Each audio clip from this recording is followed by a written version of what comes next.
Hi everybody, Zach here for another episode of our flagship program, The Spideydude Experience. This episode is brought to you by our loyal patrons over at patreon.com/SpideyDude Network. Pledge today and get both early access to content on the main channel, as well as entirely exclusive content, like brand new shows and commentaries for old Spidey stuff, including commentaries for the MTV series, for example, as well as the video editions for Voices from the Area Gargoyles podcast. And our Patreon first show focused on the Krakoan era of X-Men. We also want to encourage you to check out our other programs that are all available on Audio Edition. These are all over on Spideydude.com, and they're available on your favorite podcasting app. Shows like Clone Saga Chronicles, the show that started this entire network, Spectacular Radio, Spectacular Sal Buscema era podcast, Amazing Spider-Man Classics, the Slot Symposium, and the sister program on this channel, Make Mine Mayday.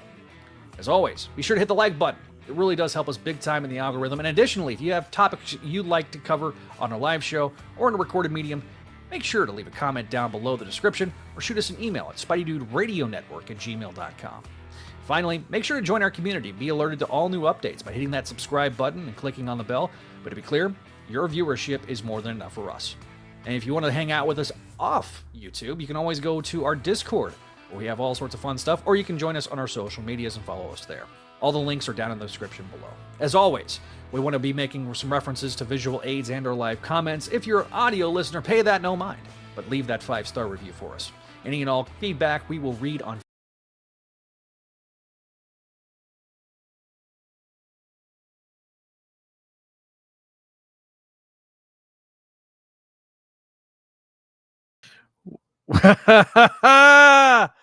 technical difficulties. Hello, everybody. Welcome to another episode.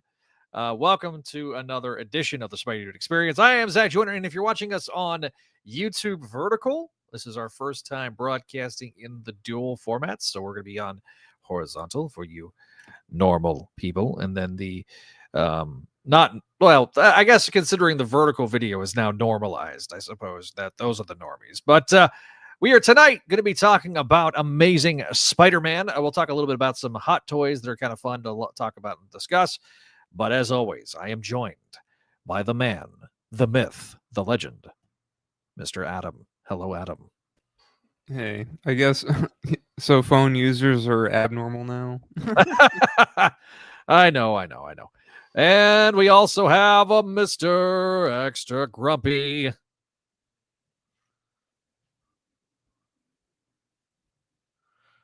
Who I cannot hear. Adam, can you hear him? He's muted. No. We cannot hear you, my friend. Reset your thing. Replug it in. It's got to be a setting on StreamYard. Right. Or can you hear me now? Yes. Hear you now. Yes. Hey, this is what happens when you pay $20 for a microphone. So Duke the Legend's already in the chat. Says, "What's on my shirt?" It is Ben Riley with the hoodie up. Nice. This was a gift. I don't know where it came from. I think a Redbubble was actually where it's from. So, hello, Duke the Legend. I like how the vertical makes my green screen look really good. Yeah, it kind of does. Can you guys see the vertical stuff on the side? I can. Yeah. Oh, okay. Yeah. I see. I don't know what you guys can and can't see. Nice. Yeah, it's right off to the side. It's like, man, my CPU is probably now more in overdrive than it was before. Yeah, I had to give my computer some asthma medicine before we start the show. So, all right, let's talk a little bit about some hot toys, shall we? If you are a fan of the 77 series of Nicholas Hammond, well, you're in luck because we have this figure looks better than the actual live action version. The actual show. I honestly think they did the lenses better than the show is the thing. I think the lenses look better than they did in the show. Yeah, so they have two different sets of lenses. So you have the ones that are like, hang on, I think it's in this one, that have like the dots on them. And then you have the ones that are not, that have like the actual clear lenses. I think in the actual show, I think I think what they did for the figure is they made the lenses more ovular, and I think they're a lot more smaller and rounder in the show. Yeah, the show. So In the show, the lens is more Spidey-like. rounder. Yeah. So I mean, that looks cool. Yeah. Oh, wait, that's A really cool figure. That's a really cool really figure. insanely cool figure, but not to be outdone, because if you're going to do one, you've got to do the other. And I've already kind of like thrown it up on the screen, but they are also going to do the Toei Spider-Man, the Japanese Spider-Man with the Opinel spider bracelet. That looks great too. This looks exceptional. I mean, they're both essentially the same costume. This is one of those times where you can get away with reuse.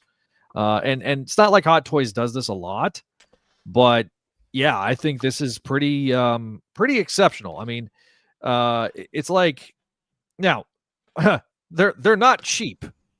Let's be clear. They are very expensive. That means Zach's going to buy 2. Oh no! I don't allow myself to get into the Hot Toys market, because if I do, I will be really broke. There's only one Hot Toy that I would ever buy. The Insomniac Ben Reilly. Yeah. What did we know was going to be a Ben Reilly figure? And that looks great too. Is the thing. Like, they all look good. They're all very let me just accurate to the source material, video games and live action shows, etc. I always like figures with actual cloth costumes. I mean, when they did the cloth costume, they look wonderful. I prefer that over the molded figures. It gives you a real tactile feeling for the figure. It is visually pleasing. Mm-hmm.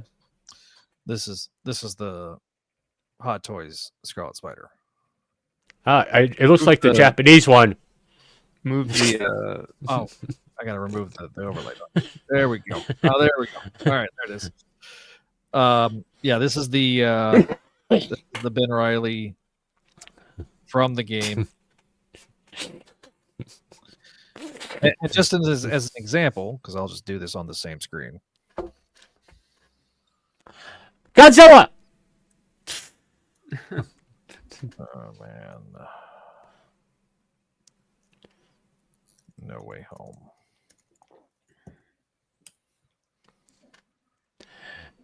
So this is the Friendly Neighborhood Spider-Man, the Toby. That looks good. I know some people. I've seen people in the community be like, "Oh, like I think that. I mean, I think this is a good mask. Like, it's better than the movie one." But people have said like, "Oh, it doesn't look enough like, you know, the classic one. Yeah, like it doesn't look quite like the one in the movie, which everyone has a problem with because they messed with it. But like some people have been like, oh, it's not as good. But I think it looks. I think for what this figure is, it honestly looks great. First of all, here's my gripe with that mask issue, is that they couldn't go get. It's not like that these costumes are exactly durable and can last a number of years. It's not like they can sit there and go grab the same costume that he wore in 2005. Well, they technically do have those still. They maybe don't have the files for the print. Yeah. To redo it. Because I heard that they lost like some of those. At least from the third movie, maybe. Is that true, Javi? All 600 Hammond are gone already? Really? The Hammond figures are sold out, apparently. According to Javi in our chat. Yeah. Oh, really? Okay. Hang on. Damn. Sold out. Quit yelling at me, Neil, or come on here and take over. Sold out. Yeah. So pretty wild that they only had 600. I'm kind of surprised they had such a limited run on those. Well, times are tough. Swinging all the way in from 2012. It's the Amazing Spider. I didn't expect to have a video. Materials are expensive, maybe. I don't know. No. So So maybe they thought Yes. too that it would be kind of like a there wouldn't be too much of a market for it because it's kind of it feels like, I mean, there's definitely a fan base for this, but it's I'd say it's on like the more underground side of the Spidey fandom, you know. Oh, Not a you'd lot be of people talk about it. surprised. You're talking about people of my generation that actually, when that came out, was like the only live action Yeah. Spider-Man we ever had. Th- We're the one with the disposable income, Hopefully, and yeah. we, well, some of us.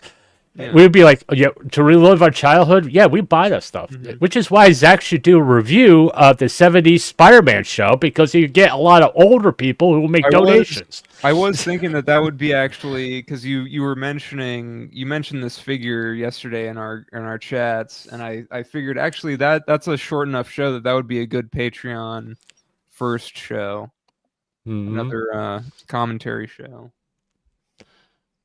Yeah, Zach. No, I'm not going to let that go. We got some plans for Patreons. Don't worry. So that's the Green Goblin figure, by the way, that I've got up on the screen for audio listeners. That looks good. That looks really good. Yeah. They all look Yeah. good. That's the thing. These are like the highest quality collectible figures you can get. So they're even if they're not, you know, totally what you want, they're high quality and they look good. You also got to remember, these are figures. You're not going to expect 100% accuracy. Okay, because these are damn close. Well, on these, Yeah. I will say this: on these, there is Like a that level looks like the video game, unless they actually, because sometimes they use models, right? To like, you know, don't they sometimes use models for these before they Yes. actually, you know, show the figure? But I think the figure looks pretty much. Good God. God, Zach, stop playing your personal videos. I'm not trying to. Apparently, there is a wait list on. Maybe it'll come back. Yeah, I don't think they were really expecting the turnout that you got. I think it was like, so. and they're like, That's what I oh my think. God. So I think people are aware of that show, but I do think that they're like, oh, like this is kind of, you know, we'll see how this goes. That's why it's limited, but then it's sold out, so it's like, well, there you go. Yeah, there you go. There's clearly an audience for it. They're gonna have to. Yes, I mean, it, like I said, it's something like my age group remember, because it came out in the '70s, and it's a nostalgia connection to your childhood. And it's like I remember sitting down on when it premiered, and my dad was the one that came across it, and me and my dad sat there and watched it. Nice. And they have also got things like the statue. Like this is the statue of like the '60s show. Of course, you have to do the meme pose. Yeah. Well, that's because that's how people know the '60s show now. Yeah, they don't know it. The '60s show has been, I would say, more popular than the '70s show in the past 20 years. But now everyone knows the memes from the '60s show, specifically the point. So yeah.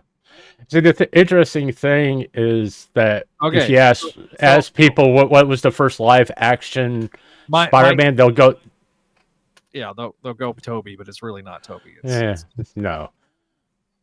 All right. And they're shocked when they find out there was actually a live action TV series. So yep. My least favorite. I hate this costume. Yeah, I know Javi loves it. That's why he said you coward. I like it, honestly, I think. Oh, look, it's Spider Basketball Boy. Yeah. Show ASM 1. Yeah, within hours it's waitlisted. Japanese is 12 or 1500 edition. Yeah, because more people know the Japanese show, I think, than the '70s show. Well, they're both the '70s show, but I think the Japanese show, because that has a lot more memes and just virality. Don't worry, Neil. Zach said pre-show he's going to buy you at least 3 of those figures. Be funny. Merry Christmas, Neil. You filthy bastard. No, I'm not buying anybody anything. They're getting a firm handshake from me for Christmas. We're all getting coal from Zach for Christmas. I mean, that probably equals out. Have you seen there? Speaking of the 60s show, there is a meme where he's like standing over a chimney. He's like, "You're getting shit for Christmas." That's Zach. All right, so I'm gonna close the tab. What are you gonna get for Christmas? I'm gonna wash your underwear for Christmas. Here you go. We're gonna wrap it up. All right, so let's talk a little bit about the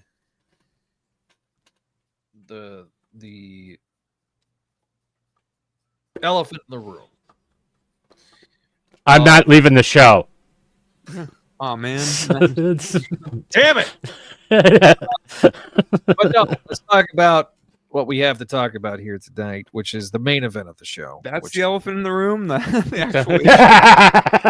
actual show is the elephant in the room. The actual issues of the episode. So let me fix the. There we go. So we are obviously going to be talking about ASM 15, Volume 7, 15, and 16, not to be confused with Volume 5, 15, and 4, 15, Volume 3, 15. Although we're very much approaching the point by the end of next month where we can't make the joke anymore because there's no Volume 15, 19. Because Volume 3 only ran for 18 issues. Right. Yeah, that was weird. Well, it was weird that they kept going with those the spiral point issues, which I didn't finish reading, but on the next slot symposium. We're a long way away from that. I know. from Volume 3. Yep. We'll do slot symposiums, man. Ish. So let's talk a little bit about the what are you doing? that overlay poopy. That was a good discussion. Thanks for being at the show. There was the grades. We'll see you next time. How's that? We got it through. All right, so let's talk about issue number 15. So as I will be the one to do the recap of this issue, as always, because Neil is not here to BS his way through the recaps. Huh. I must do it.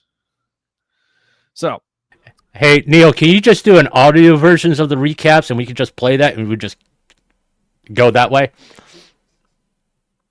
I guess not. No. It's too So late now. our issue opens with Peter Parker running in, saying, "Aunt May," and then Aunt May is set ablaze, which is probably the favorite single panel of Extra Grumpy's life. Peter Parker wakes I up. was going to save your life. Yeah. Aunt May on this podcast. Yeah, I have I don't mind an extra crispy Aunt May. falling out, but at what cost? I mean, so all right, so we have extra crispy Aunt May. Rocket Raccoon comes and talks to Peter, says, "Hey, we gotta get Marty, it's your kids. We gotta get to the future." And then we get the previously page with the Amazing Spider-Man. And you know what I noticed about this previous page, and I know because Neil's in the comments, I'm going to make this comment. They made the previous page more gradient, something that I think they stole from Neil. Just saying. All right. I'm not saying they listen to the show, but maybe they're listening to the show. So, yeah. Those were, yes, on the, if we're talking about the 77 series, yes, the web shooter was on the outside of the gloves. And that's accurate for the show, by the way. Yes. The belt and the web shooter were actually outside the gloves. He might be talking about the issue 16 cover too, which yeah. Which we'll get to in it. Which we'll talk about in a second. Yeah. So we have Peter in his costume with Rocket Raccoon. Suddenly they're in this like gladiatorial deal where he has a green-skinned girl. So Peter's then forced to fight this giant ass monster, and I gotta say, Peter whips ass. Like absolutely whips this guy's ass. And then we get this montage scene of like Peter's like memories mixed in with like the whatchamacallit, the suit, because he realizes that it gets the gladiator fight. They're like, oh, there are 3 people in the fight, and he's like, what? And they're talking about the suit, because the suit is an alien species. Yeah. And he's like, oh, well, you said, Dr. Starblood, you said it was just like a husk, it wasn't like an actual living thing anymore. And he's like, no, it is. And he's like, well, I want it to be, I want it to be cognizant again. I want it to, be a sentient being again. So he's like, well, just reset it then. So he does that. And there's kind of like they're both like living each other's memories, essentially. Yes. And so then Glitch gives Peter the techno suit, like a version of the techno suit, and then, continues to beat ass. And then we have, meanwhile, back at the ship, because you demanded it. Because we're in space. We're in space. Then the green skinned girl decides to make out with Peter, and that's the end of the issue. Well, that one mysterious figure looks on. The one that's been teased like this is a few issues ago. Blah blah blah. Yeah. Because you demanded it. We're getting a resolution in 2 months. Which is not freaking creepy at all. I do want to give a shout out to a certain individual who is in the chat named Javier Trujillo from Austin, Texas. And so that's worth buying this book alone. Right. To read Javi's musings in Amazing Spider-Man. Congratulations to Javi. As well as nope, he wasn't in this one. I was surprised. I thought our friend Mr. Comics 89 was going to be on the show, or on the letters page. He's probably in the next one. He's trying to outdo Peter, Chi-Town Spidey Peter. So that leads us to issue 60. So these are 2 separate stories. So do we want to kind of we can talk about this one first? Yeah, let's talk. Yeah, let's tackle each one individually, because each one has their own unique issues. Yeah. All right. Adam, your thoughts, my friend, while I throw up. Don't throw up. You're done reading the book. While I put up the variant covers for the issue. I think I would like this book better if it wasn't a Spider-Man book, because it just doesn't feel like Spider-Man, That's kind of all I really have. I mean, it's fine, but it's just, I don't know. It's just, Peter in space, Spider-Man in space, and it's just it's been such a long arc that I don't know. It feels like filler, kind of. Like both the issues kind of feel like filler. We've talked about this before, but I don't know. It's just, it's Spider-Man in space fighting a monster and like kind of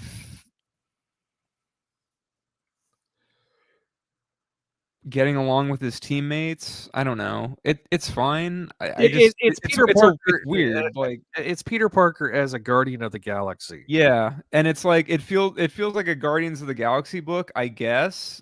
I feel like this is what I've never read a Guardians of the Galaxy book, but this kind of feels like that. And I think I would like it better if it was a Guardians of the Galaxy book and not a Spider-Man book. Like him making out with the alien woman is endearing, I guess. What are you doing? And it's like, I don't know, the makeout thing, like it's kind of cute, but I don't know, it just feels. Listen, let me mess with the presets, Grumpy. The problem is, you took half of Adam's face off. Half of my face is already off, kind of on the model, but that's fine. Yeah. So But yeah, I don't know. It just like I mean the thing is I don't know the way these characters are written. Just it some of this stuff just feels like been there, done that. I don't know. Like I just don't. The way these characters are written, like even like the alien woman being like, you know, how she is, and then like in the guy, like the alien gladiator, you know, Blob. no, Oh, the guy that like is emceeing the gladiator thing. Oh yeah, it's sort of like Mojo Light guy. Yeah, I don't know. It's just like this kind of stuff. I'm just kind of not into it. I don't know. Like it feels pretty old though. Yeah, the art, I like Laiso's artwork. He's good. I'm glad they're keeping him around. I mean, I'll start off with some positive. The artwork, it was really good. I mean, I like the artwork a lot. I don't mind Laiso being a part of the rotation, but he's good. To go off on Adam here, it feels like an X-Men book. This would be a much better X-Men story because X-Men deal with space a lot. Yeah. So, okay. Neil says in the chat, Guardians reader here. It's Diet MCU Guardians. Yeah, sure. But like, I mean, you think about all the stuff that's happened to Space Peter. I guess that's we'll call him Space Peter. Actual. Yeah, it's a lot like an X-Men story from like the 80s, 90s, where they're like going to space every other week and hooking up with alien girls. I mean, I said something into chat earlier that Peter Parker is cosplaying as Captain Kirk because he's hooking up with the green girl. Right. And it's like that's fun. Like it. Okay, I'm sorry. It's unnecessary. Like we know this is like doomed to fail. There is no point to it. There's no freaking way that the everyman would be bringing this green-skinned hoe back to Earth and being like, "Hey, Aunt May, here's my new girlfriend. We're not going to be racist though, because she's green. Green. I'd be into that. See, I'd be into that if the book had already established, like if this were not a Spider-Man book, I'd be more into this. I think it just doesn't. It feels so like oddball for Spider-Man. Yeah, it's like it doesn't. Peter. Peter's the alien I'm banging. Don't worry, she only will eat a little bit of your face. Joe Kelly really wants to have an alien girlfriend. There was a death, now this, and like, it is totally unnecessary. I don't get like why Joe Kelly wants to hook Peter up with some cosmic chick. Yeah. I don't get why Joe Kelly wants him to hook up with 5 freaking women at the same time. I mean, he's not as bad as some of the others. There's this. I feel like exactly. What Shay? Who? I mean, we're supposed to give a shit about Shay. Yeah. All of a sudden, you're not. Like, well, we're super casual. Well, Peter's being extra super casual. How much more casual can you be if you're banging a space alien? Yeah. I mean, well, the best orifices. I have questions. Well, my question is, if we're going to start the next issue with Peter saying that'd be $200, please. No. I guess we'll find out in a couple of weeks. Whenever the next. Because they're acting like Peter's a freaking gigolo. He's hooking up with everybody. This is my one criticism of the Kelly run is that since Brand New Day, and shout out to Josh Bertoni over at the Popverse. He's done a deep dive on the Brand New Day, interviewed all the power players that were involved with it, and can kind of give you like a written oral history of. Sorry, as my dog is scratching. And so he did a lot of work. It's several months worth of interviews that he did to prep for them. But since that era, there's been this, and Kelly has been bad about this. We've got to, since Peter's single, we got to have him shag up with whoever. And to bring up a point that Duke says in the chat, Peter Parker is not Johnny fucking Storm. Right. That's different. That's basically two different universes. Like the Fantastic Four go to space every other week, like the X-Men. They treat it like it's would say. Peter's racist. He's anti-alien girlfriends. But it's getting back to the issue. I mean, are we really surprised that Peter's suit was an alien, a Technoverse, or those that are like New Mutants fans, the second cousin of Warlock? Were we really surprised about that? I think some people. I mean, yeah, that was. I think newer readers would be surprised about that. Like people that are just now picking up the book and don't know a lot about that kind of stuff, they would be surprised about that. Yeah. I mean, there were hints to it. I mean, the way that the way the suit's behaving, and as someone that was actually a big fan of that character, Warlock, it was kind of like, yeah, I can see it. But what they left out the part with you, basically, here, nobody was surprised. Neil, instead of being in the chat, you could, I don't know, come join us. Did you just have a seizure? Yes. But it's someone that's a little bit more familiar with the lore of the New Mutants. Sorry, Neil, you decided not to be here, so I get to do the lore. If you are like part combined with the techno aliens, you get infected with their virus. It becomes part of you. Neil is like passively listening to us. Yeah. Like I can see he's probably working on the thumbnail, maybe, and then he's gonna say, "I'm not working on the thumbnail." Earlier, he was like, "Oh shit, we need a thumbnail for this." Neil wants to take my place as a troll in the chat. I texted him, and he was like, "Hey, is it in the drive?" And he's like, "Shit, fuck, no." Yeah. Maybe he's working on it now, but then he'll say, "No, I'm not."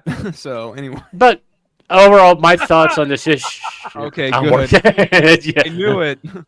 He's also going to upload the new Patreon slides. So good. My overall thoughts of this issue: it would be a lot better X-Men book than a Spider-Man book. I'm not saying it's poorly written, but there's a lot of moments in here you kind of just like tilt your head out and go, "This doesn't jive really with the whole character of Peter." This is exactly what Venkman says, and it's wheel spinning. Yeah. Nope. Yeah. The thing is, this should be a one-shot in like the 80s or the early 90s.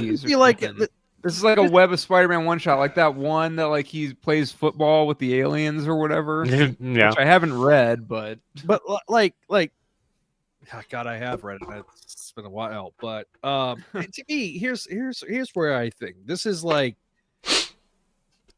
Spectacular Spider-Man and Amazing Spider-Man. Because the special is better. Where this would be a classic Spectacular Spider-Man story. Yeah. And instead of us getting one story with ASM, it's basically doing two stories with ASM every month, which is fine. Right. But I am far more interested in what's in the next issue than I am with Peter begging, Now, yeah.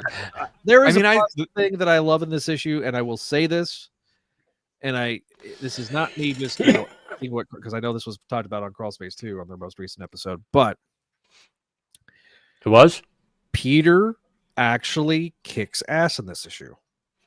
Oh yeah, Peter actually doesn't hold back. Peter actually acts like does something. Yeah. Well, he actually also acts like the Peter Parker that beat Firelord.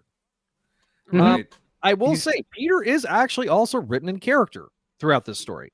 Not taking charge as a leader, which is nice. Which is the exact opposite of what we've gotten thanks to the man On who's Earth. about to turn to Marvel. Congratulations, everybody, in Brian Michael Bendis, who basically made Peter Parker being a giant, overgrown man baby that has to be the butt of every joke and isn't a leader. He's just there for comic relief purely because he couldn't write an adult fucking Peter Parker when he was writing Avengers.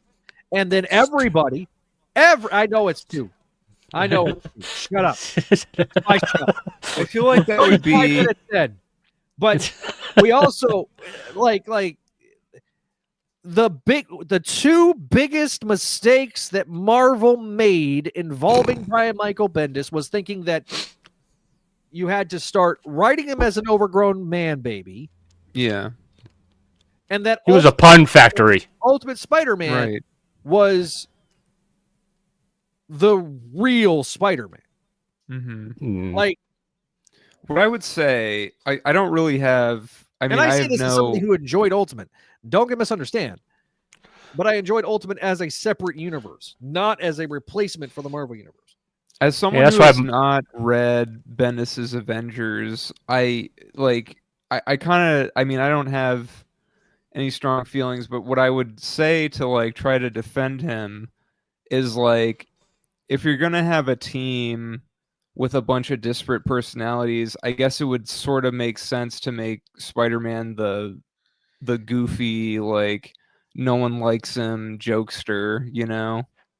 I mean, miscarriage, it sucks, but it's like, well, you know, you have all these heavy on the new Avengers team, you have all these heavy hitters, including Spider-Man. And it's like, well, Spider-Man's known for being like jokey and stuff, and like people like kind of don't trust him or whatever. So I guess it would make sense for him to be like the guy that everyone makes fun of, and he would be the annoying one. This is a mistake a lot of writers make with Spider-Man. They focus on him making jokes, but they forget there are times when Peter as Spider-Man gets serious, and you start to worry when he stops making jokes. Sure. Okay. All right. But a lot of writers nowadays, it's like, oh, we got to toss up puns left and right. Yeah. It's when he's in that costume, you got to remember, it's still Peter Parker. And when he gets pissed off, the jokes stop. He doesn't talk. He just like goes and I'm going to kill him. And all of a sudden he's like, no, that's not me. I am not going to rip this guy's head off. Okay, no words. He almost goes into Norman territory, which we'll get into the next issue. But he prevents himself from going there because he doesn't want to be a killer. Okay, he doesn't want to be the Punisher. Okay. Yeah. But a lot of writers now taking cues from Bendis's Avengers run, who read. I enjoyed most of Bendis's Avengers run. There were some good moments in there, but he never pushed Spider-Man forward. He always had him over there in the corner. Hey, we need a quip right now. Well, I feel like the thing is like that. I would argue you very, you know, weakly that like that's not the book where you push Spider-Man, you know. Well, like where you don't like have him grow. You know what I mean? Like it would be nice. It's a team book, like I don't know, like as a Major League Avengers reader, every Avengers run, I mean, you got an ensemble cast, and typically there's one or two stories that highlights a certain member of the Avengers. You never got that with Bendis's run. I mean, most of the growth of Captain America, Hawkeye, the Vision, Scarlet Witch happened in Avengers books. They didn't have their other than Captain America, they didn't have their own series. Right. Wonder Man, all the stuff with Wonder Man happened in an Avengers book. Mm-hmm. So, but I mean, I get that. Like, but I don't know. I feel like I don't know. Spider-Man, like, even though they wanted to do the thing where all the Avengers are heavy hitters this time, and you know, now finally like. The Avengers is like a legit team. I mean, they were always a legit team, but you know, it's like now we have all the main Marvel characters in the Avengers, and it's like, well, I don't know. Yeah, I feel like it's a modern sentiment.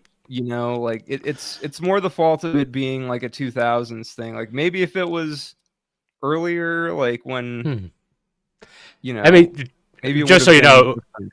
this is Spider-Man didn't join the Avengers when Bendis started. He was an Avengers before. Yeah, I know. Yeah, He was like 80s. he was a reserve yeah, member, right? yeah. He was every once in a while he'll pop up in the book. Yeah. When we needed him, but overall, Bendis is. I think the worst thing that Bendis did was the decompression. Like this story here in the 80s, 3 issues. Yeah. That's it. It'd be 3 issues. I mean, it's like keep it moving along, conclude it. What's the results of it? Move on from that. Use parts of it that we need to use. But I don't see anything in Space Peter, really, helping to move forward this whole thing to fight the reject from Captain Planet. Okay, I really not seeing it. Yes, that is the thing. Like, there's nothing. I mean, they kind of start getting into it at the end of this issue. It's like, oh, we need to get back to that making me stronger thing that we talked about earlier. But yeah, it's kind of like, I don't know. Yeah. Zach. The book just feels.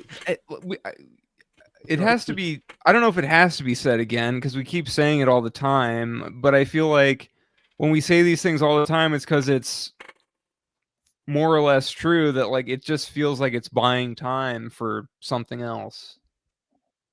And it's a novel, cool-ish idea, and it's like, okay, well, how do we stretch this out to, you know, get closer to 1,000? I don't know. If I was going to say anything, I don't want to be that negative about it, but if I want to say anything about the Space Peter arc, this is more like a popcorn film type thing. It's not bad. It's just there's no real substance here for like.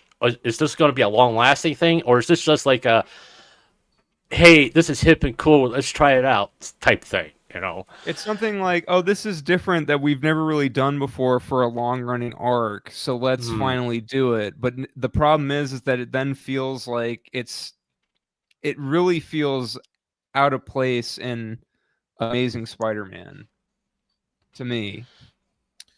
In fairness, Space Peter's only been 3 issues. It's the alternation between that and the Spider-Norman stuff that gives off the illusion of it being way longer, and that's true. That is true. Yes. I mean, it's gonna I think be 6 months by the time we're done with the story arc. Yeah. Which is and what this would have like if we're doing Amazing Spider-Man for 12 issues, Space Peter for 12 issues, going back and forth, because this is the quintessential thing of like, okay. We're not gonna we got rid of everything other than Amazing Spider-Man. Now we've got 2 different books as Amazing Spider-Man. You know what I mean? And honestly, I mean, some people have demanded that too.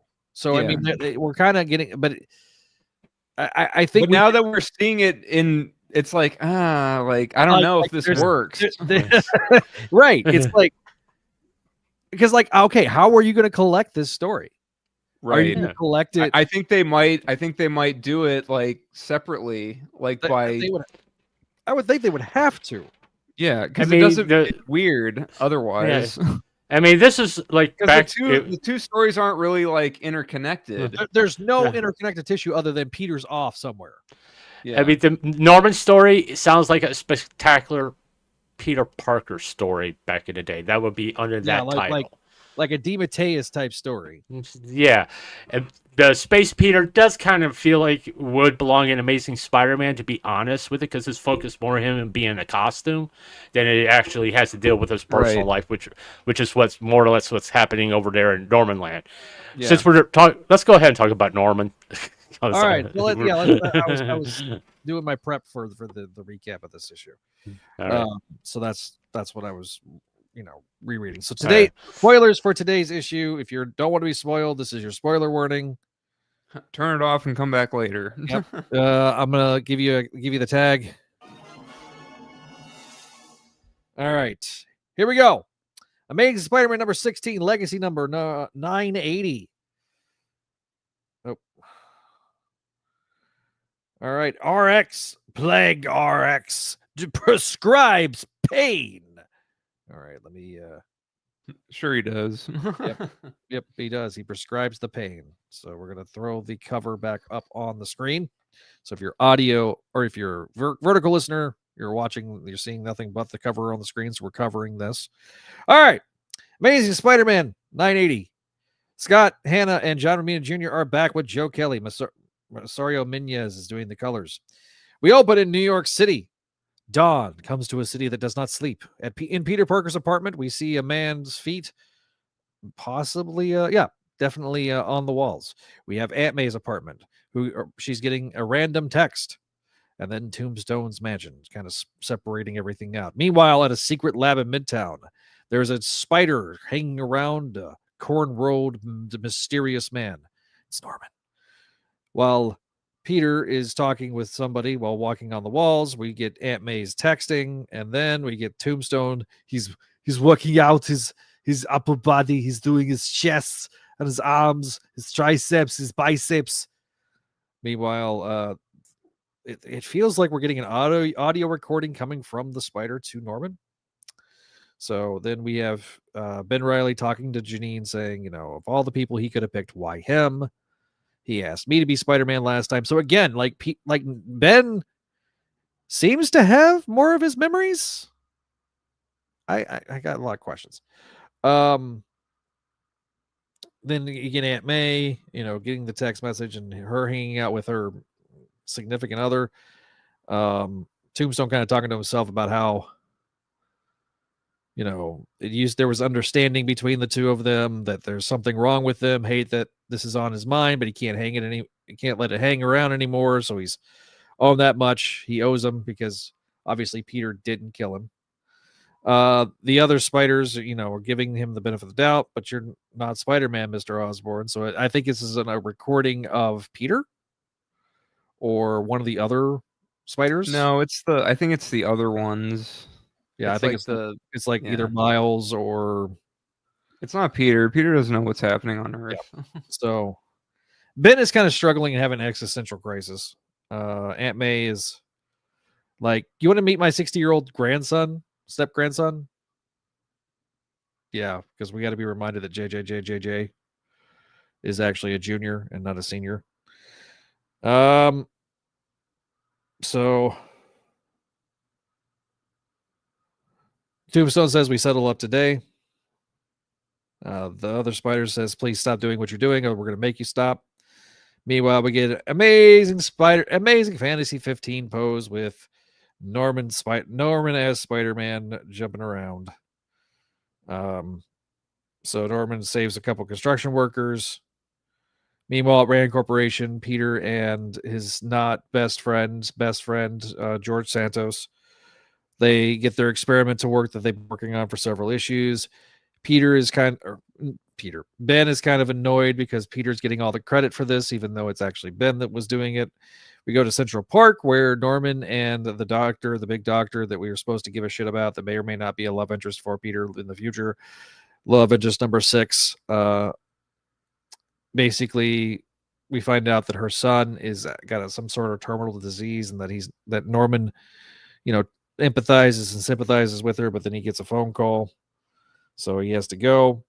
Turns out he's meeting with Tombstone using, I think, a prototype of Shocker's gauntlet to get his attention. Meanwhile, and then we get good old Jigsaw Jameson in the best of way, trying to have a discussion, saying that Peter needs an intervention, not realizing that Peter is not Spider-Man, that Peter is suddenly in space. Aunt May basically says, don't mansplain to me. I'm a mother at the end of the day, and my child is suffering, and he's going to come around to it when he comes around to it. I have some theories about this. Stay tuned. We then get a confrontation between Tombstone and Norman. Tombstone realizes very quickly that this is not your granddaddy's Spider-Man. RX, plagued RX, decides to give him some sort of blood disease. Norman says, I live with pain, and then punches the crap out of him. Ben then starts looking at his experiment and, is having that existential crisis before will to be continued in a month before we get the conclusion of this story.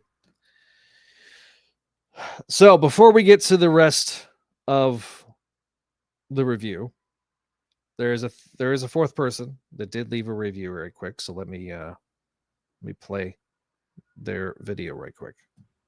Hey, Spidey friends. Just wanted to chime in with a few quick thoughts on today's issue of Amazing Spider-Man. I think it's 16. It's the Norman and Ben Reilly issue, not the Peter in Space issue. But I read it this morning or this afternoon, and it just really caught me off guard because I understand the criticism that we've seen a lot of this before. Like, we've had the Superior Spider-Man with Doc Ock as Spider-Man, and we've certainly seen Ben Reilly try and live as Peter Parker. And while I feel like there is a bit of a gap between how Chasm got to being Peter. Like, we haven't gotten that story yet, and that's kind of interesting. Like, what does he remember? And as the issue progressed, I had thoughts of, well, Ben is getting credit for, or rather, Peter's getting credit for what Ben is doing, similar to how Peter got credit for what Otto did during the Superior Spider-Man arc, and he had to come clean about it. And then we have Norman as Spider-Man, which is like Doc Ock as Spider-Man. This isn't an original thought. I mean, lots of people have been complaining about that, which on the surface, it feels really valid. But like, this issue, instead of feeling tired, it felt fresh to me. Like, there's a new angle that we're exploring that's making this, what seems like repetition, feel really fresh. One, we don't know what Ben's going to do with with the credit, or we don't know what he did at the end of the issue, but it's not like Otto doing all these things in Peter's name had one effect. Like, this feels different for Ben because this could have been his life, so there's an edge to it that we wouldn't have felt back in the Superior days. And the same thing with Norman as Spidey. Like, it could feel like, well, this is just Superior Spider-Man 2.0.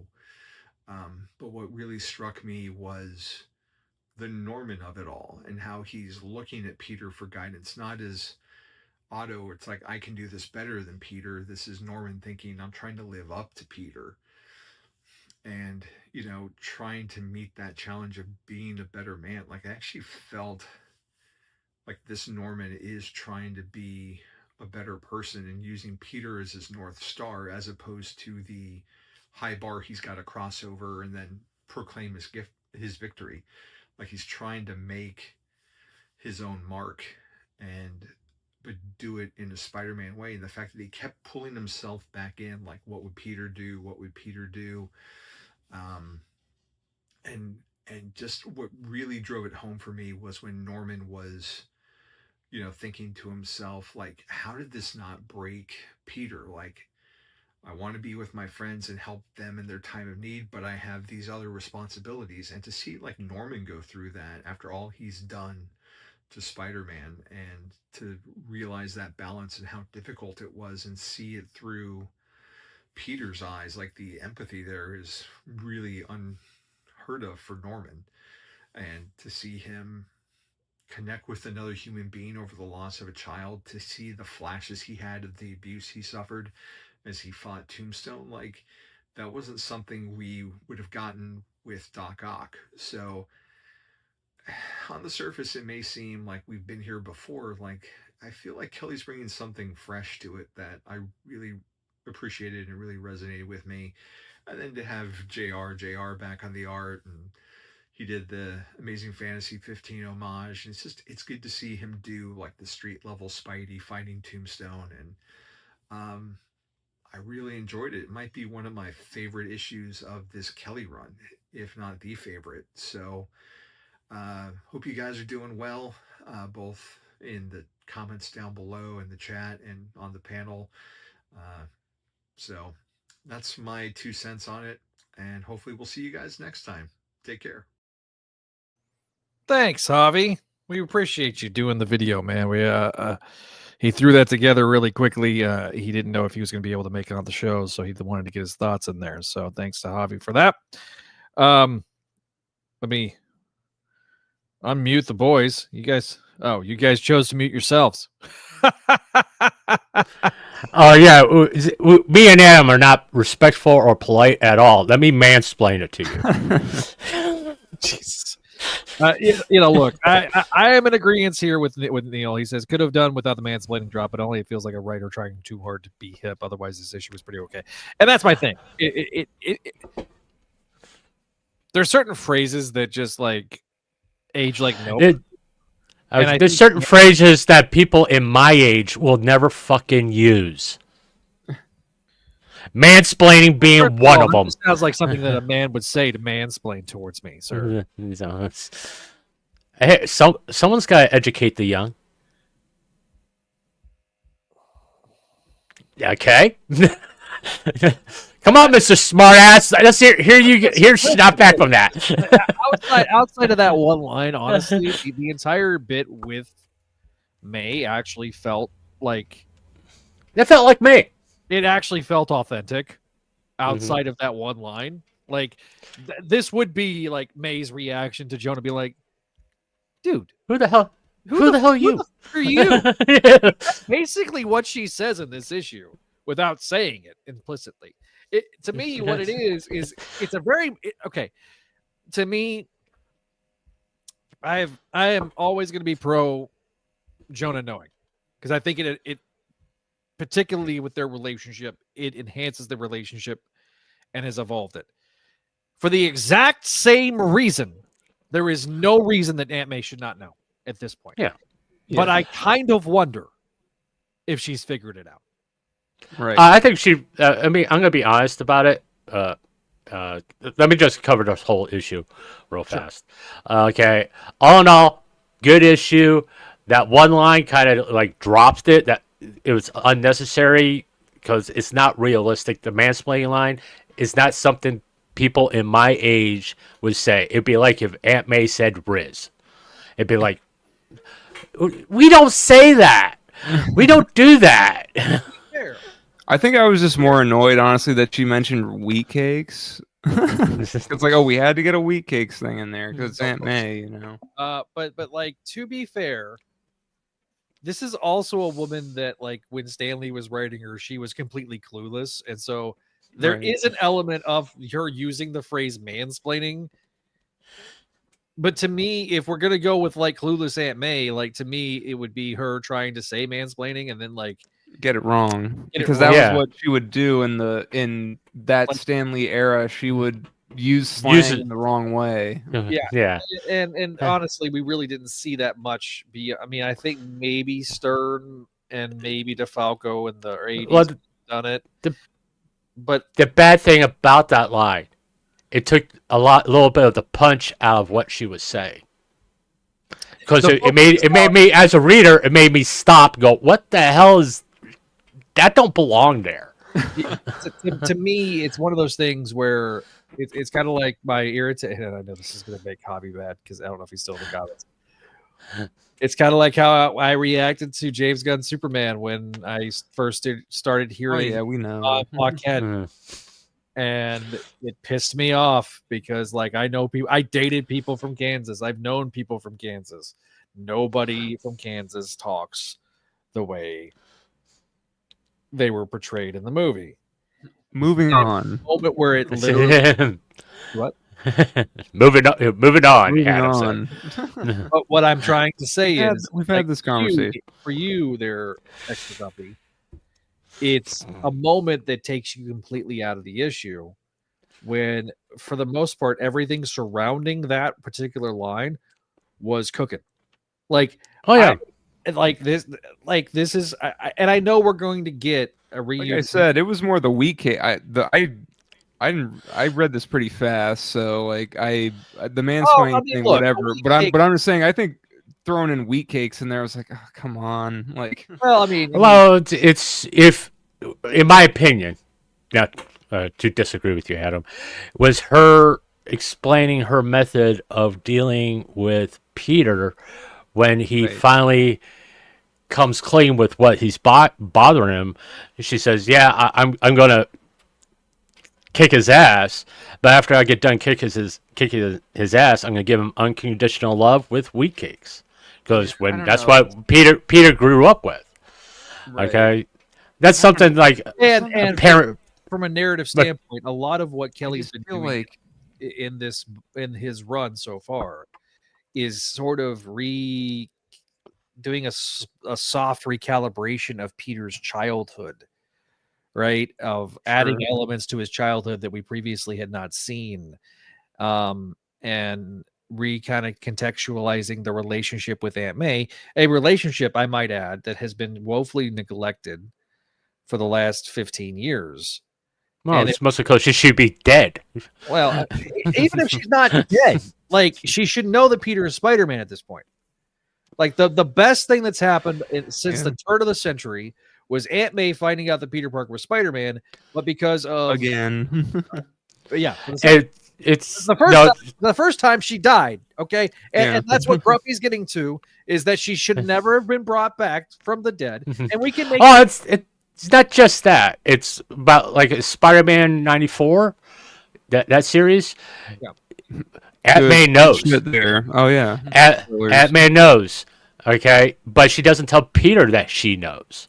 I think that's kind of what's being implied here, that she knows he's Spider-Man, but she doesn't want to say to Peter, "I know you're Spider-Man," because it will add more stress to him. Okay, as much as I did love JMS's saying, having Aunt May know, it was a really good dynamic. It made the whole dynamic between Peter and Aunt May work a lot better, in my opinion. But this is also interesting with the reader going on, I think she knows. And kind of we probably understand why she won't say Peter, "I know you're Spider-Man," because it's just going to make things harder for him. Can I make a prediction? What? Aunt May will tell Peter that he's Spider-Man, that she knows he's Spider-Man in issue 1000. That's where we're going. Can I make another prediction? That's going to be the big hook for 1000. Because we can't have him be with Mary Jane anymore, so it's got to be something that's kind of important, which would be that. Yeah, they haven't done that in a while, so yeah. I make another prediction is that in issue 1000, Peter hooks up with Aunt May because he's pretty much banging everybody. Good God! No! Oh man! No! Get that image out of your head now, folks. Okay? No! Too far. Absolutely too far. Nope. But I will say I like this issue a lot better than the previous one, because this one had meat to it. The psychological examination of Norman, the struggles that Ben is having, which is on point for Ben. He's living the life of that he thinks he's supposed to have. All right, and not being true to himself. He's Peter Parker. He's not Ben Parker, and he's getting all these accolades and being called Peter, not being called Ben, which is on point of someone living in someone's shadow. And that's kind of what the current Ben. I know it kind of annoys Zach a little bit that Ben's not his own character. He always feels like he's in the shadow of Peter. Listen, this is closer to Ben Reilly circa pre-bullshit and beyond than because there's the period in Beyond where he is starting to act like his normal self. Mm-hmm. And then the rug gets pulled out at the very end, and he becomes a full-on villain again. It's sort of like you have a big brother or a sibling that's really successful, and your parents constantly bring it up to you. That's kind of what Ben's going through right now. The Norman stuff, I really enjoyed. I mean, we're getting a little bit more into the psychology of Norman Osborn that we've really never got into with any of the other Norman stories. And his struggles of dealing with the past that he appears to regret, but also recognizing how fast he can go back to being that person and being like full-blown Green Goblin again. Which I think in issue 1000, that's what's going to happen. Norman's going to go back to being the Green Goblin and being Peter's number one nemesis again. Okay, as much as I'm enjoying this, I know that's kind of what's going to happen. We're seeing slight hints of it, because there's a few times when he was saying, "What would Peter do?" sounded like he has a little bit of contempt for Peter. Peter always putting other people first and not thinking about himself. Okay, well, he doesn't understand why Peter would do that. I think that was a line in there that's like, why would Peter not put himself first and put other people before himself? He doesn't understand why Peter does it. So that, to me, this, other than the mansplaining line, was a pretty good issue. I do agree with, I won't necessarily just like the best. Well, this could be the best Joe Kelly issue as a Spider-Man run, but overall, I enjoyed this a lot more than like the previous one. Other than that mansplaining line just annoyed me, and this being Men's Mental Health Month, this issue is like kind of on point for that, because you see men dealing with psychological trauma, which was not really done in this way, where it actually feels a little real. So yeah, I mean that's silence. Yeah, no. Adam, any further final thoughts, brother? I mean, I don't know. I like what everyone's saying. I mean, I read it pretty quickly. I don't know. Maybe I feel like I think I'm just kind of like, I think this is better than the space stuff. I think I'm usually liking these Norman and Ben issues more than the Peter and space issues, but this one, I don't know. I think I just don't like, it feels messy to me, because like, oh, we need to stage an intervention for Peter, but it's not Peter. So I don't, I don't like the whole characters not knowing what's really going on thing at this point, The Norman stuff is interesting and does kind of maybe set up some Green Goblin stuff going forward. Looking at it again, I think Walter's right. I don't know. I mean, it's okay. I'm not that jazzed about it, but Walter had some really good points, and Hobby did too. So I don't know. It's okay. I think I'm just down on the book right now, because even this to me just feels like it's biding time. Like I've said, I don't know. This whole experiment is strange to me, and it just doesn't feel like what the Spider-Man book, the main Spider-Man book, should be. Yeah, I get it. I do. I genuinely get it. It's. I mean, both issues have high pros and low cons, I think. Like, yeah, I can see that. Like there are some, like, even in the Space Peter stuff, there's good character development for Peter, but at the cost of him not being in the central plot of his own book. And then we're getting good character development for supporting characters at the cost of them being the star of the book and Peter being off in space.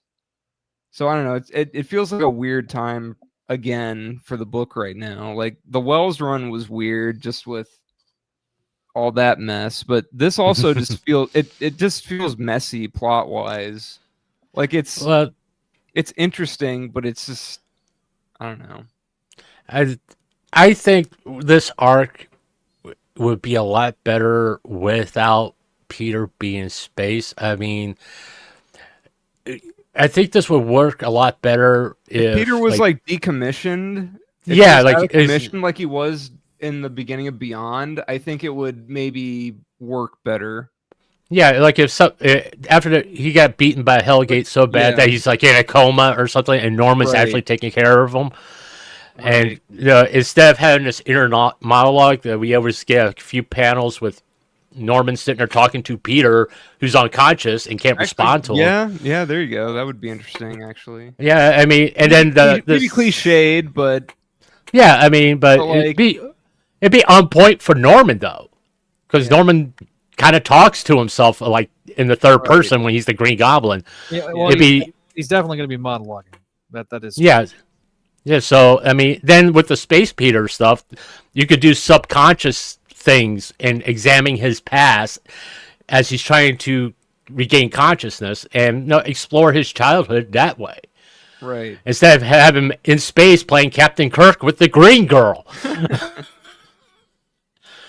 It's just, hey, Aunt May, you're a great Aunt May. This is my son.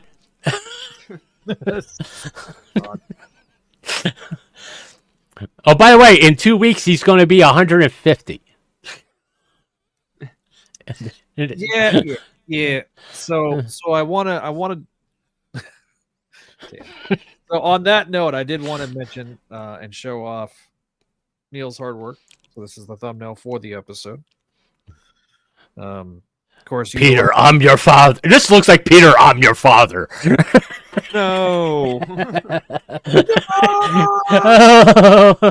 It's not true. It's not possible.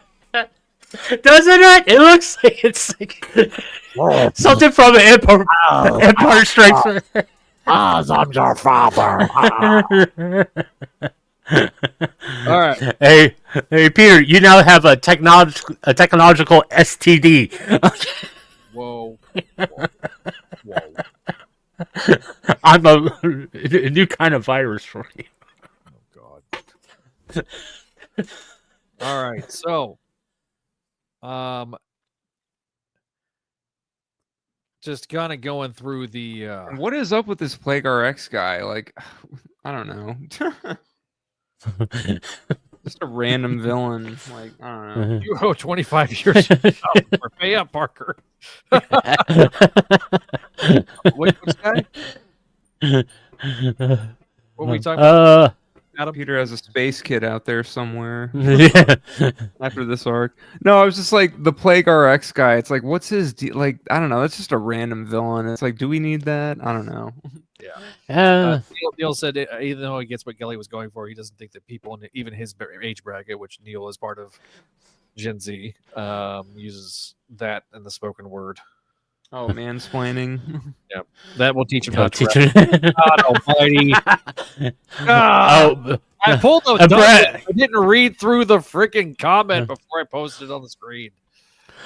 Brad, did you missed my prediction for issue 1000, didn't you? Everyone knows that in space you don't need to wrap up your web shooter.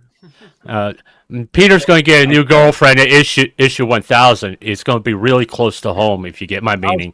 Stop! No! Not ever again. Well, they're not technically related, so. I know that Brad is a fan of the 77 series. You're gonna say I know that Brad is a fan of.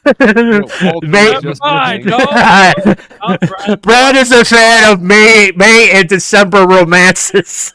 Oh man. Oh, I'm just muting you. No, I'm using the mute button. Executive decision.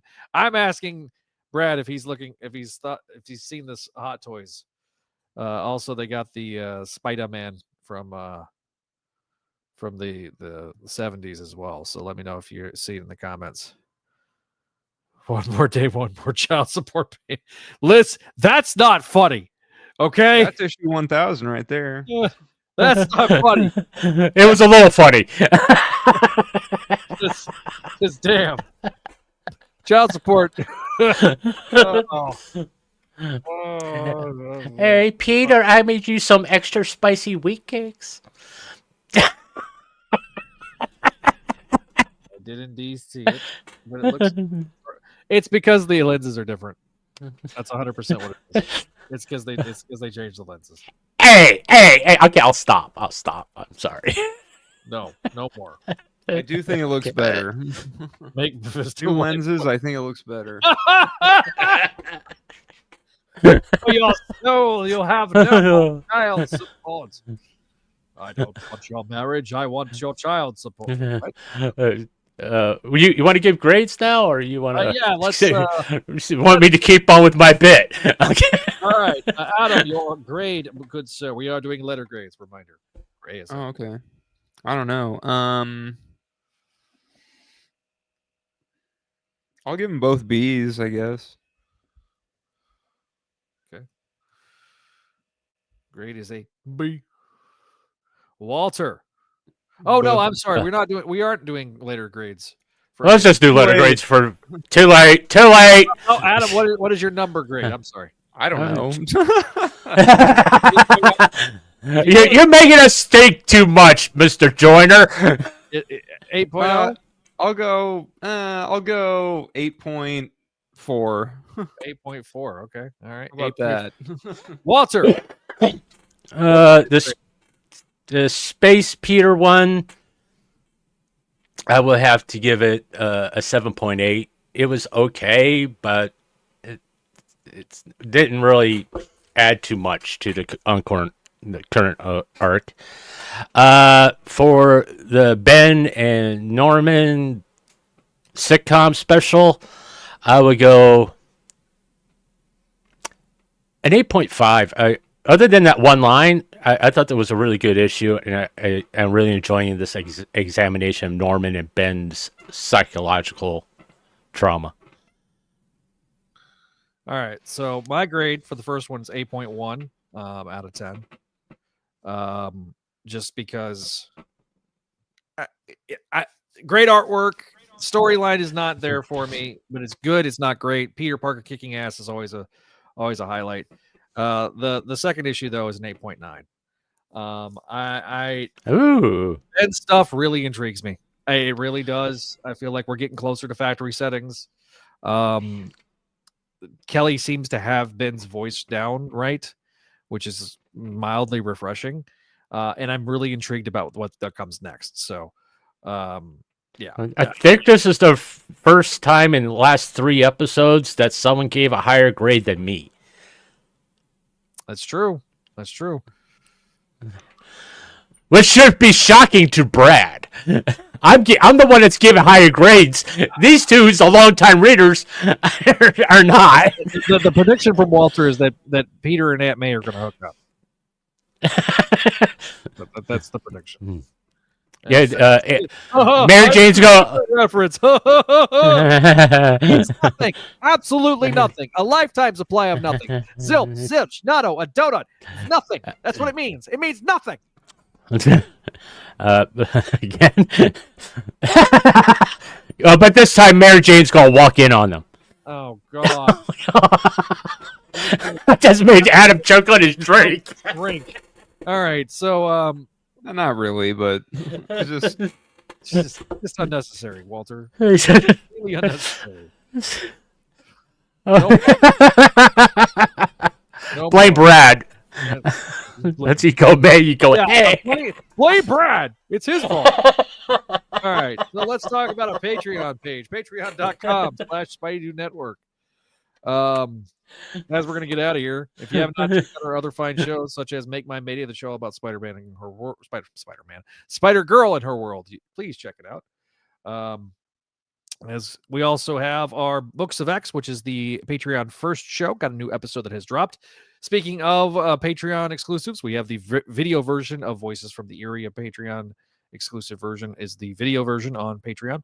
We got Amazing Spider-Man Classics, of course, our Vault series, the Clone Saga Chronicles, and Spectacular Radio. Also joining soon is going to be the Salvi Sema Era podcast, because it's going to be wrapping up its run on the internets. So, something that is new for this episode. Also, check out our Ultimate coverage of Ultimate Spideydude experience coming out whenever the next issue of Ultimate Spider-Man comes out, which we don't know when that will be. Next month, December. Sometime in December. So that might be the last. That might be the last thing we do this year, probably. That's true. Yeah, that may be our last episode of the year. So, I want to thank our patrons over at patreon.com/Spideydude Network. Now, this is a new graphic that we did for the Patreons over there. So we've got the sensational tier, the friendly neighborhood tier, the spectacular tier, and the VIP. So we're going to, on the podcast, you see them all up on the screen, but I also want to mention our sensational tier. We have Allison, Cindy, Casey, Doug, Ed, Eric, Georgia, Greg, Janelle, Jessica, Joyce, Catherine, Kale, Laura Howard, Lump Moose, Master Drummond, Phoenician, RJ, Vanessa, Vicky, David, and Ian. David and Ian are the two newest sensational patrons. Thank you for your support. We have also some new friendly neighborhood tier patrons. They'll be mentioned at the beginning of the episode on the audio edition. And then we have a new spectacular patron, Ryan Reed. Thank you for your support, Ryan, as well as Tara. And then joining Vinkman and Walter in the VIP section is Lord Eric.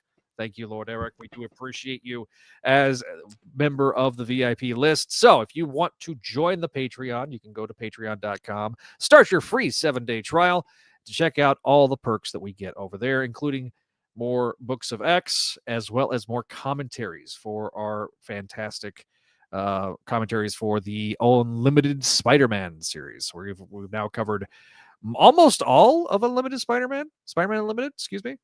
And all of the MTV Man series. So those are all available on patreon.com/Spidey Network.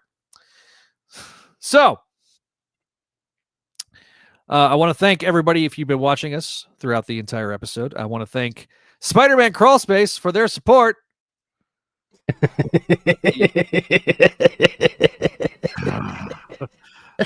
Love you. Oh, man. you forgot something. You forgot something, Zach. I know. I'm not putting. No. I'm being totally serious. It has nothing related to what's been going on. If you've gotten this far, please leave a like, comment, subscribe, and make sure you hit the notification bell. Zach is how far from 1,000?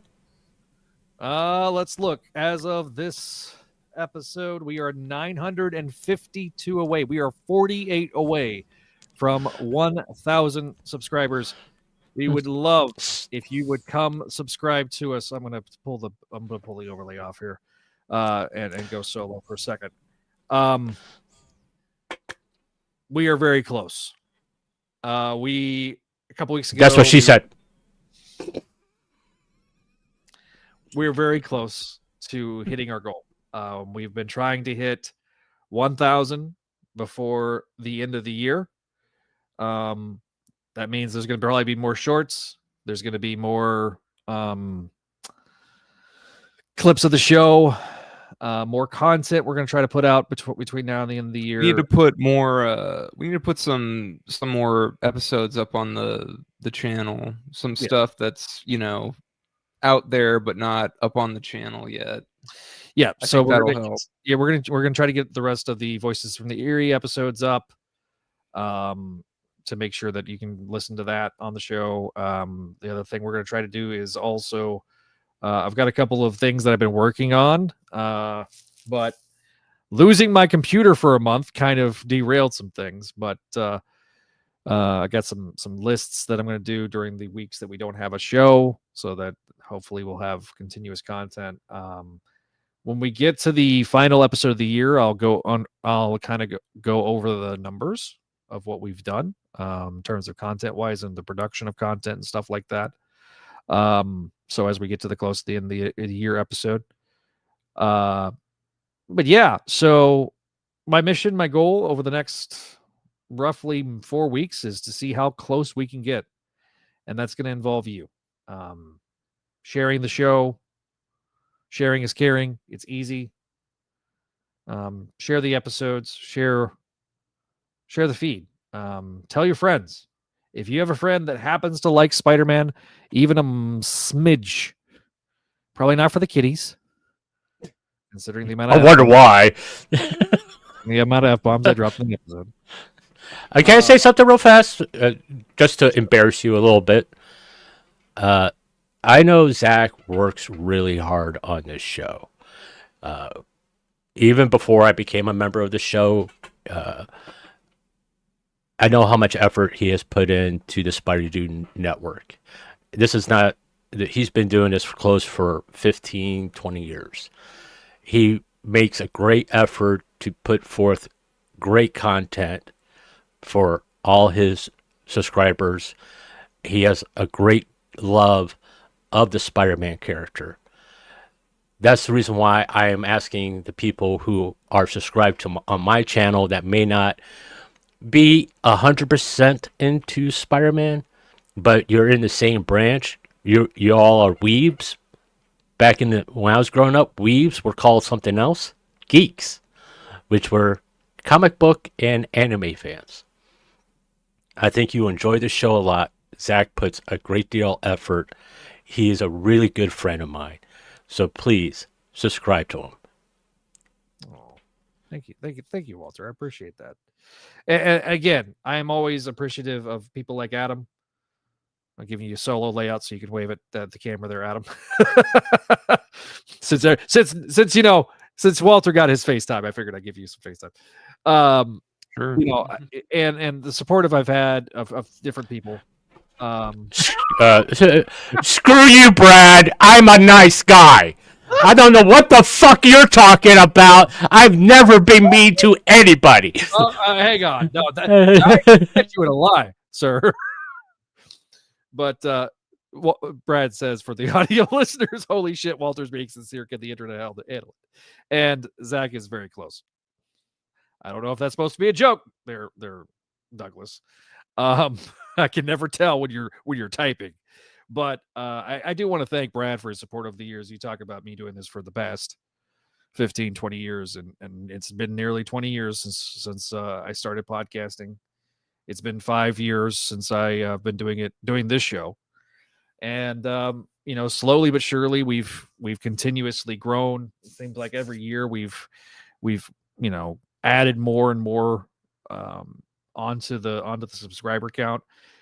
We got past the 950 threshold last week, and then 6 bots or something got deleted, and so a bunch of people didn't subscribe. So, we've been able to refill that. Put out a post on Facebook, put it out on Twitter, as well as put it on my personal Facebook page. So, if you can, please share the show.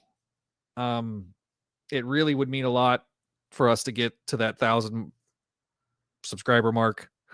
We really would appreciate it. Or if you want to make a post yourself and tag us, you can always tag us on our different social medias. Speaking of social medias, let's throw those up on the screen. We've got at Spideydude Radio on Twitter. We've got at Spideydude Network on Facebook, Instagram, Threads, at Spideydude Radio Network on YouTube. If you want to leave us a voicemail like Walter likes to do when he's not on the show, 818-925-6631. That's 818-925-6631. Or if you want to do it phonetically, it's 818-9-CLONE-1, which is actually a reference to not only Clone Saga Chronicles, but Ben Reilly being in this issue. Once again, I want to thank everybody for watching. If you're watching us live, if you're watching us after the fact, thank you for listening and watching us live. Leave a comment down below. I will respond. So I stand by the side of the road and I get 1 or 2 with a sign, "We'll dance for YouTube." I want video evidence of this, Douglas. I want if Zach gets 100 more subscribers by the end of the year, which will put him well over 1,000, he will cosplay as Black Cat. Hey, what the? No. I'm not. No. Spider-Gwen. I'm not doing your shit again. No. Bad, Walter. But every time you do my shit, you gain subscribers, Zach. That's crap. That's such crap. No. You shaved half your beard and you gain subscribers. No. That was in spite of it. I'm not I'm not some monkey that you're like, that's for me, monkey. There's some weird shit on YouTube and maybe get some subscribers. No. Wait till next year's bet. You're gonna love it. I already have an idea. I done learned my lesson. Do you realize what happened the next day that I came into work? I walked into work and everybody went, like, what? I had people that literally did not recognize me. They were like, hello. They looked at me like, who are you? And I'm like, hi, it's me, it's Zach. And they're like, oh, what the hell did you do? Yeah. So no. Next year, if I do a bet, it's gonna be, I'm just gonna shave the rest of the beard. I'm gonna leave the mustache. I'm gonna look like You do the mustache next time. Just shave everything. Hey, guys, before that show, before he did, I gave him outs. I did, because I felt kind of bad. I did. Because I knew I had to shave my beard, because they got to check my face for skin cancer. The very next day, I shaved my beard. Then again, I didn't really think the Bears were going to win, so... but I was trying to give him outs. But listen. I am a man of integrity. I make a bet. I will pay it off. It's like Marty McFly and chicken. So, and if you really want to see the culmination of all what we've been talking about, Zach's shaving half of his beard, we actually take a second account, subscribe and unsubscribe. He dresses up as Black Cat. Can he please not dress cosplay as Black Cat? I'll unsubscribe. Yes. Thank you, because Brad understands. Okay, Brad. He won't I won't make him cosplay as Black Cat. All right, I promise. I won't make him cosplay as Cat. I'm leaving. I will. Jackpot is still on the table. I'm not doing it. But we did a show watching the game together, and Zach will tell you this true. I was like the worst Bears fan on that. I kept on like, they're gonna lose. They're gonna lose. I'm like, they won. To be fair, I was the worst Cowboys fan. You were the worst. And then the very woohoo! If you cosplay as Aunt May, I'll cosplay as Peter, and I'll talk super sexy to you the whole time. That's not story. Nope. There's not a snowball's chance. And I love how we're talking about this. We gain more viewers as great. We're like, hello to the extra person on Twitch. All right, so let's just get it over here. This is all Brad's fault. He shows up in chat and everything goes haywire. But all right, thank you guys for watching. If you're watching us live, if you're watching us after the fact, once again, check us out on the social medias. Check us out. Get us that 1,000 subscriber count. If you can do that at Spideydude Radio Network on YouTube, put in Spideydude. Yes. People just unsubscribed. Exactly. All right, guys. Thank you guys for watching. Thank you guys for listening. If you're listening to us after the fact on the audio edition, leave us that 5-star review. We do appreciate everybody for their viewership, and we will see you next time when I think we're covering Black Cat. I don't know. I'll have to look at the schedule.